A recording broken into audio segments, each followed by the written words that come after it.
right, so that was House of the Rising Sun at a play-along practice speed of dotted quarter equals 40.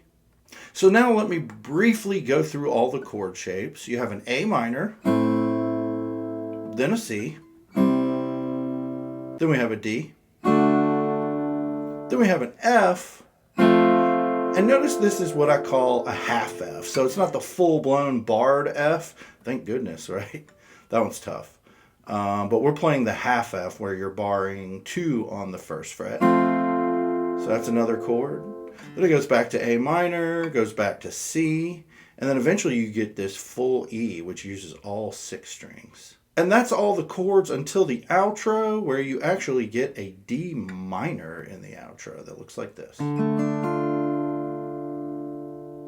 There are 3 right-hand patterns, and it really just depends on how many strings you're playing on each chord. So let's start from the beginning with an A minor, which is a 5-string chord. And the way that's played is we're going to start with the thumb on the 5th string, and the thumb is going to play string 5 and string 4. So it's going to play, come down to 4, and play again. Then we're going to play index finger on string 3, middle finger on string 2, and ring finger on string 1. Then we're going to come back to middle finger on string 2 and finish with index finger on string 3 again. So as you can tell, the fingers are pretty much assigned in this one. The thumb is going to play the bass strings, and index, middle, and ring are going to play the bottom 3 treble strings respectively. So thumb is playing 5 and 4 in this chord, index is playing 3, middle's playing 2, and ring's playing 1. Here's a little tip I'll give you. Start with your fingers ready to go. Start with your thumb on the 5th string, and start with your index, middle, and ring on strings 3, 2, and 1 respectively. Plant them onto the strings where they're actually touching before you start. It'll just promote more accuracy. So then as I go through the pattern, thumb plays 5, thumb plays 4, index plays 3, middle plays 2, ring plays 1. Then I come back again where middle plays 2 and index plays 3. And that's going to be the pattern for every 5-note chord. So for example, the next chord we go to is C, and you're going to do that same pattern again. Thumb on 5 and 4, and then index on 3, middle on 2, ring on 1, back to middle on 2, and index back on 3 to finish it. So let's go to the second pattern where you're playing 4-string chords. So in this case, for example, that would be a D major or a D minor or an F chord, which is like a half F, as you can see in the diagrams. So for a 4-string chord, you're actually going to continue the pattern kind of in the same way. We're going to do a double thumb again, which is familiar from the last chords, but this time we're starting on string 4. So now we're going to go thumb on 4, thumb on 3, and then index on 2, and middle on 1. Then when I come back, I'm going to catch 1 with ring, and then 2nd string with middle, and 3rd string with index. Now you might ask why I'm doing it that way, because we want to have a rotation of fingers. You never want to repeat fingers. So just because you're repeating the 1st string back to back doesn't mean you want to use the same finger both times. Because actually the more you repeat a finger back to back, the slower and clunkier the playing is. We really want to always have a rotation of fingers.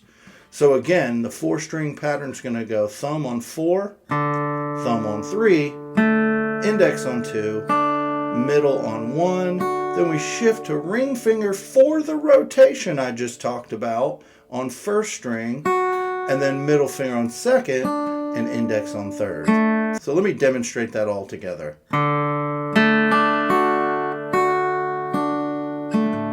Thumb,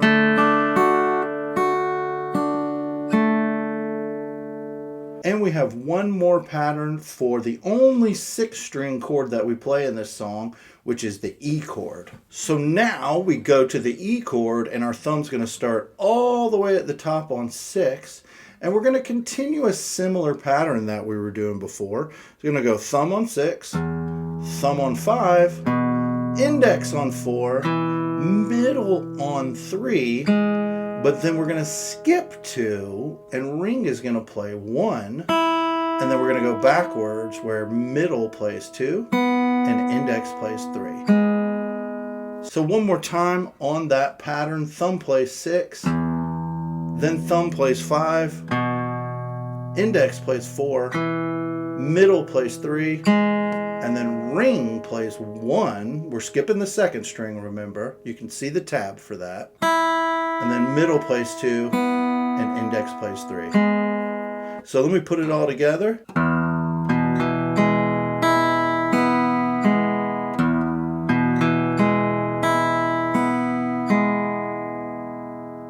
And that's how you do all the right-hand stuff in House of the Rising Sun. So I wanted to finish this tutorial by talking about the time signature 6/8 that is involved with House of the Rising Sun. It's a very interesting time signature. What it means is you have 6 eighth notes per measure. So essentially what we have is 2 groups of 3 eighth notes.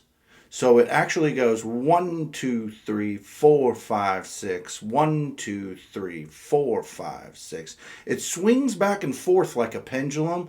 It feels a little bit like a boat rocking back and forth or something. And that's the feel that 6/8 gives. And so that is also the reason that I set the metronome to the dotted quarter note. A dotted quarter note is equal to 3 eighth notes. And 3 eighth notes is half a 6/8 measure. So again, it goes 1, 2, 3, 4, 5, 6, 1, 2, 3, 4, 5, 6. So when I apply that to guitar, it sounds like this. 1, 2, 3, 4, 5, 6, 1, 2, 3, 4, 5, 6, 1, 2, 3, 4, 5, 6, 1, 2, 3, 4, 5, 6. And there's a couple 16ths in there. And look, I have a full tab available in the description if you want to check that out. I hope you enjoyed it. Send me a comment. Give me a like. Thanks again for tuning in. I hope you have a good time learning House of the Rising Sun. And thanks again for stopping by. Have a great week.